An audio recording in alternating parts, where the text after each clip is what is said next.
I was self-employed, buy, sell, and trade. Stuff's not going for as cheap as it used to, so I'm not making as much money as I used to. So now I'm doing both.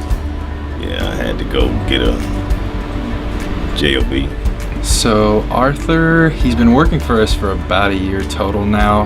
We had him at one client that didn't quite work out. He happened to come in right when we were needing a lead for our KC store project. So it's really good timing, like right at the beginning of May, I believe.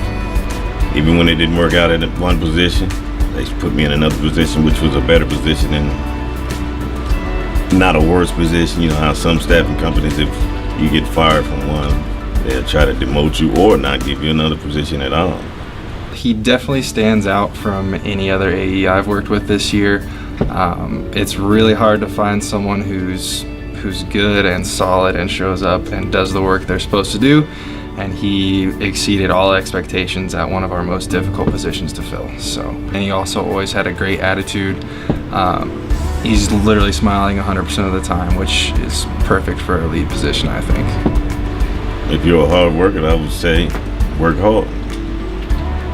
Diligence pays off. It does. I mean, my favorite part about working, period, is trying to be great at everything that I do. So when I get in there, I want to be the best. So that's what I'm doing.